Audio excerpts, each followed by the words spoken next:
Start by just saying how freaking good it smells. So the scent we have in right now is coconut pistachio. It's one of the scents of the month. They actually have a subscription you can do that is every 30 days they send you the scent of the month, and that's usually based around what season it is. They're all limited edition. This one smells so good. It's like being at a summer resort, like a fancy one. Like that warm pistachio makes you nice and relaxed. The bit of that like on the beach, you gotta be like, yeah, this. I hope they all smell the same. Can't wait to start working. Awesome. It's super easy to switch off the scents, and Drip uses only premium, essential, and fragrance oil blends, so there's no harmful chemicals, and it's vegan, cruelty-free, and pet-friendly. Y'all already know I like my walls clean and simple, and the home scent diffuser checks that box for sure with a sleek, minimalistic design that'll really fit any space. It even has a rotating plug and scent intensity controls with these little buttons here to accommodate your specific space. Now, I talked about the home scent diffuser. They actually carry all kinds of things. I actually got this car air freshener in. Look how pretty that is. Like, it matches. I have my car all like sleek and blacked out. It matches it, and it's magnetic. So this is what the air freshener is. You slip it on the ear, and then you can put it on your vent or your visor. Thanks again to Drip for partnering with us on this video. This is a big deal for us, guys. I'm so excited. I hope you try out their scent. It smells amazing. I want your house to smell as good as mine. Don't forget to use our code Sanders55 to get 55% off. Y'all try it out. Hope you love it.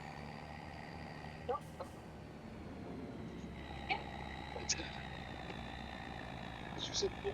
What'd you Didn't say pool, but we'll get to that. like around tree? Oh, tree isn't gonna stop my today.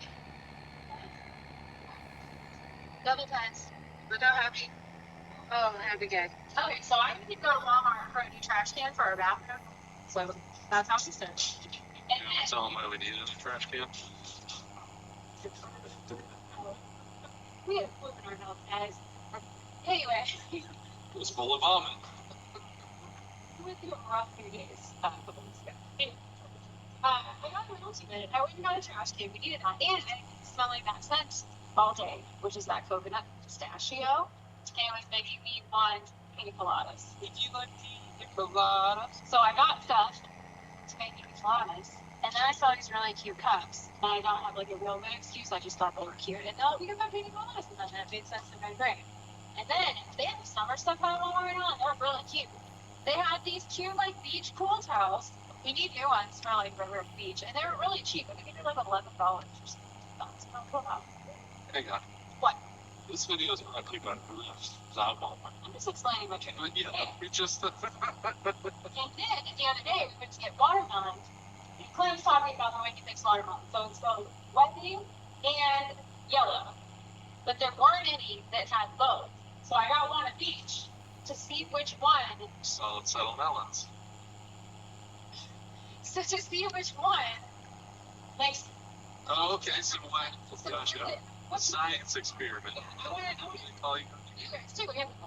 What? Did you do like Science gal. Science guy.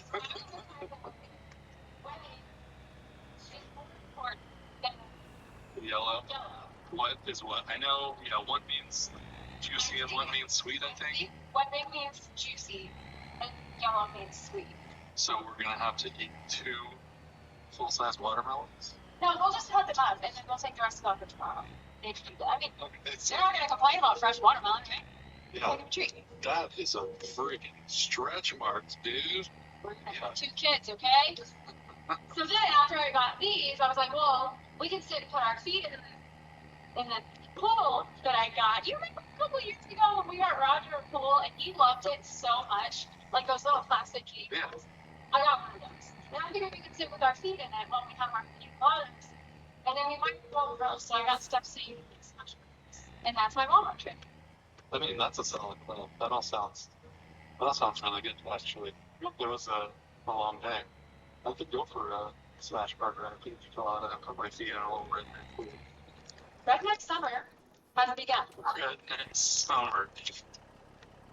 Stay down. I'll make sure your cute girlfriend will be screaming my name tonight. Quinn hurt all over, but he picked himself up and faced the 7-foot-tall Troy. To many, Troy was the handsome star superhero of the academy. To Quinn, he was his worst nightmare. "Where is Jennifer?" Quinn asked. Troy smirked. "Clearly not by your side any longer. After I've beaten you, by midnight I'm sure she'll have forgotten who you are. Talentless talent." Quinn clenched his fists. "I may not have any superpowers, but what I have with Jennifer is real." Troy levitated into the air. Balls of fire danced above both his palms. "Great. Why don't you use your feelings and I use my superpower, and let's see who wins the Apex tournament?" Troy chided. "If you can defeat me, I won't lay a finger on Jennifer again, even if we both know she'll be begging me for it." Quinn could not contain his rage anymore. He lunged at Troy with nothing but his naked fists. Half of his shirt had been reduced to ash, revealing a skinny, pale chest. Ember atop his head burned through his hair. Troy was thrice his size, literally, but Quinn fearlessly attacked. He swung his fist in the middle of the arena boxing ring, but Troy simply smiled. A blast of fire shielded Troy and sent Quinn flying. Before Quinn could rise, Troy leapt into the air and slammed his body down on Quinn. He put the weak freshman in a chokehold. "Look who's shown up," Troy whispered in Quinn's ear. Quinn's eyes darted out of the boxing ring, where he found Jennifer, looking back apathetically. "Jennifer," Quinn managed. "Troy and his friends did something to you, right? Did one of them use telepathy? I'll save you. I promise I'll save you." Jennifer scoffed. "Save me? No, Quinn. 1, you can't save me, and 2, I don't need saving. We're done, Quinn. I'm with Troy now." Quinn grimaced in pain. "Why? We've been friends since we could walk. We've been dating for 10 years. I thought everything was good. Why did you cheat on me?" Jennifer's eyes glowed purple, highlighting her rage. "Everything was good? Did you know how difficult it was being the girlfriend of the biggest loser in the academy? You're powerless, Quinn. Look at yourself. You can't protect yourself, much less put up a fight. This was your last chance to prove yourself against Troy. But look at yourself. What a pathetic showing." Quinn felt Troy's chokehold tighten. He flailed, trying to release himself, but Troy's grip was steel. "Healed already," Troy taunted. "You know you want to. Just tap out." Quinn refused to. He squirmed like a little worm and the whole stadium burst into laughter. Jennifer shook her head, feeling the second-hand embarrassment. "This isn't right, Jennifer," Quinn rasped. He was losing consciousness, but he still refused to tap out. He had some fight left in him. But then, a flaming fist slammed into his face. And the last thing Quinn remembered was Jennifer turning away, disgusted. Everything went black. Quinn had lost the match in humiliating fashion. But little did any of them know, the tables would be turned very soon. Later that night, battered and bruised, Quinn reached outside his dorm room. He felt something poking on his leg. He yanked the jewelry box from his pocket. It was his grandmother's wedding ring. He was going to give it to Jennifer as a promise ring. He couldn't afford to marry her yet, but maybe in a few years. But now it was worthless. "Stupid ring!" he yelled. In a daze, he threw the velvet box down the hallway, and it crashed against the far wall. When he realized what he'd done, he snapped out of it. Damn it, he said to himself. He ran to the end of the hallway and scooped up the ring. Thankfully, it was all right. Still in one piece. Only the jewelry box was destroyed, so he stuck the naked ring in his pocket. What the hell am I going to do now? He wondered. But just then, his phone pinged with a message. Quinn slipped it out of his bag. The message was from an unknown number.